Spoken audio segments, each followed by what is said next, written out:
What's up everyone and welcome back to the channel. Today I'm going to talk about the all-new 2020 Chevrolet Corvette C8 and specifically things that I hate about the all-new C8. Now, these aren't things that are going to deter me from buying the vehicle. Later this week I am going in to actually place my order and get that started. So I'm extremely excited to do that. I've been able to see this car twice now in person. So I drove about 2.5 hours to 2 different locations in order to see it, get some seat time, and really just see all the features and everything so I can build it exactly how I want it. So if you're one of those people who are going to comment taking this video too seriously, I don't hate the vehicle. These are just things that I've already noticed that I may not like, or they may kind of grow on me as I start to drive it and actually have it as my own vehicle.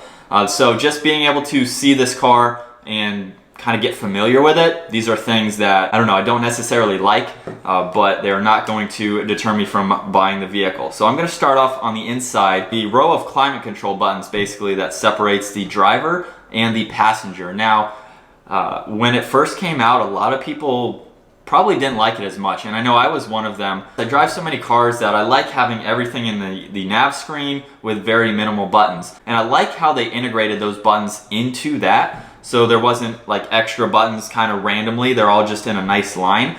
But at the same time, there's like 15, 20 different buttons. But I think for technology nowadays, there's so much technology you can put into the screen that maybe they could have put some buttons in there. I like having physical AC buttons, so if you're in a different screen, let's say you're in the PDR camera system and you don't want to mess with that, you can easily go over and push on your heated seat or change the air or something like that.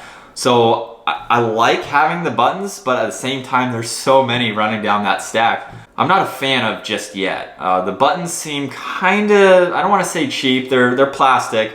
It'd be cooler if like even the dual zone climate or the temperature, if those were aluminum or something like that. Maybe it would just give it a nicer feel. My spec is going to be about $75,000, so to have the plastic buttons, I wish they were a little bit better quality as well. Next up, we are going to jump to the outside of the car and specifically talk about the rear end. I don't really think the car flows as well as it could from the front to the back. If you look at it from the front, has I guess the normal Corvette look. It looks like a C7 with some tweaks here and there, but it looks like a Corvette. You go down the sides, it has a really nice design to it. I like how the door handles are integrated into those air inlets. You can't see them, you just have to reach underneath and grab the handle. I like the side, it flows nicely. Then you make your way into the back, and I think the back they kind of didn't finish the back. It has just like a squared off back end, and it kind of stops. Now my reasoning, so this isn't anything that I looked up, but my reasoning for why it's like that is because I think they had to design the car around the trunk space to fit 2 golf bags, because their main demographics buying this car play golf. So they had to figure out how to fit 2 golf bags into this car and kind of design it around that. But at the same time, maybe they could have kind of floated more with the front and the sides and not just kind of hack it off in the back. It looks good in person. It took a little bit for it to kind of grow on me. The first time I saw it, I didn't like it at all. Second time I got to step back just a little bit more and really see the entire car and all the angles. So next up, we're gonna hop back inside and we're gonna talk about this steering wheel. I don't hate the steering wheel, I love the steering wheel. It has a nice flat top design to it, nice flat bottom design, great hand positioning on both sides, and the paddle shifters are really big. They're like 4 inches, 4.5 inches, so it has a really nice solid feel to it. All the buttons on the steering wheel are what you would expect. There's some that I still have to get used to that I'm not really sure what they do. The one thing that I don't like about the steering wheel is it blocks the nav screen just a little bit. And the reason I don't like that is obviously if you're looking up the navigation or there's something on the left side of that screen. I'm not exactly sure on all of these settings on the screen. I got to mess with it a little bit, but I don't think everything was quite there. There were no apps or anything. So I wasn't able to see exactly what will be on the left side of that screen, but it blocks a good 1.5 or 2 inches. And having the screen driver focus, so it's aimed towards the driver, the passenger can't really see the screen. So that's the one thing that I kind of hate about it, is if you're only having one person really look at the screen, the visibility is blocked just a little bit. So that's one thing that I don't really like. You kind of have to lean to the right side. if you want to see the entire screen, but we'll see as I drive it if that's something that's really bad, really not bad. So next up, we're going to stay on the inside of the car and talk about the interior storage space. For those of you who are new to the channel, this will be my third mid-engine vehicle. I had a 2010 Lotus Evora, and I recently sold my 2010 Audi R8. So I've kind of had a little bit of experience with the mid-engine setup, with the trunk space, space in the rear, space inside, and things like that. So my one complaint with this vehicle is the lack of interior storage space. Now on the plus side, you still have a front storage space, and then obviously the room behind the engine where GM claims you can fit 2 full-size golf bags. So you have plenty of space for a daily driver. I can definitely see that with my previous experience. But my problem again is on the inside. In my Lotus Evora, you had the glove box storage space. There was no center console, but you had the opportunity to put things behind you, a jacket, lunchbox. One thing I hated in the Lotus Evora is the trunk space behind the engine got extremely hot. So we'll just have to see. I'm gonna do some tests with the C8 and see how hot it gets in that storage space. Want to put food or lunchbox or groceries, anything like that. I'm curious to see how hot it gets in the back. Kind of going off topic there, that's a little bit of a drawback. But getting back to the interior storage space, even my R8 had a kind of partial shelf behind the seats where you could throw anything, small items that you wanted. So getting into the C8, even moving the seats forward, you got nothing behind the seats. It's just the firewall and the one glass. You have a good size glove box. There's a little bit of storage in the center for a phone, insurance. I mean, it's only about an inch and a half deep. Other than that, you have a little bit in the doors and that's it. And it's just nice. It's nice to be able to put things inside with you so you don't have to run out to the front storage or the rear storage space and put items in there. So we'll see how that works out. I'm sure you could stuff a couple things behind the seats, but even with them kind of forward a little bit, you really don't have that much interior storage.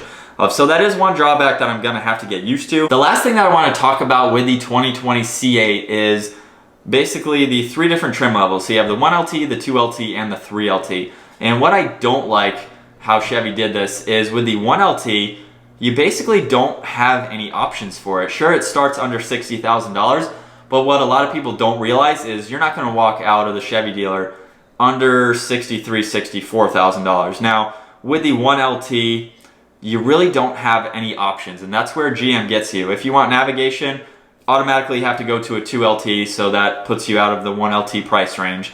2LT starts around $65,000, $66,000. You really don't have any options with a 1LT, and I've talked to a lot of people who are going with a 2LT. I think that's going to be the most popular option or trim level that people will go with, and I can't see spending $60,000 on a 1LT because it doesn't have navigation. Sure, it has the Apple CarPlay and Android Auto, but I like having a built-in hard drive navigation system, and I don't think that's going to be a good purchase if you go with a 1LT unless you're like really tracking it, or it's not really your daily driver. It's more of a track car, focused on that. I don't think it's really going to have any good resale value. Now, I could be wrong, that's just my opinion, but especially with the technology that vehicles are coming with now, and I've mentioned this in previous videos, you almost have to get navigation. You have to get things like heated and ventilated seats. You just have to get nice options like that for a second buyer. And that's what a lot of people don't realize. Sure, you might want to buy a 1LT,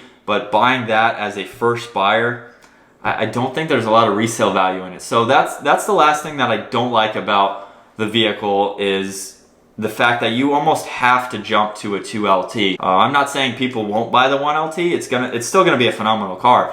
You have nothing almost. There's no tech. You don't have the option to do the front end lift. You have to go to a 2LT for that because that comes with the navigation. It's just tied into it, which is cool. You can get the performance exhaust or the high wing. You can't really get anything else. The Z51 comes with the smaller wing, so you automatically have to get the Z51 package to do that. I really like the fact though how GM lets you build the car basically however you want. Unlike the 2020 Supra, which was either a base or a premium, you have so many different things to choose from on this car. From a 1LT at $64,000, $65,000 to a 3LT. This one right here was equipped around $85,000, $86,000. And obviously you can go much more than that. There was not a whole lot of carbon fiber trim pieces on this one, which will obviously build up the price a lot. I just don't like how GM kind of tricked you there with the sub $60,000 price range. Most of these vehicles are probably going to be $65,000 to $75,000, probably higher than 65, because just with a couple options, you're already up to that or higher. So I like how they did it with all the options, but I don't like how they kind of are pushing you to the 2 and 3 LTs if you want technology like that. I think that's going to wrap up talking about the 2020 Chevrolet Corvette C8. Just some things that I've noticed being able to sit in the car and walk around it. I cannot wait to get the car in person and start driving it, start going over my ownership experience with the car, and even comparing it to Brian's 2020 Supra, because we've seen a lot of fighting between the cars on social media and other platforms. So it'll be really cool to actually own both of the cars and put them head to head. Well guys, if you enjoyed today's video, make sure you give it a thumbs up, smash that subscribe button, and I'll see you guys in the next video.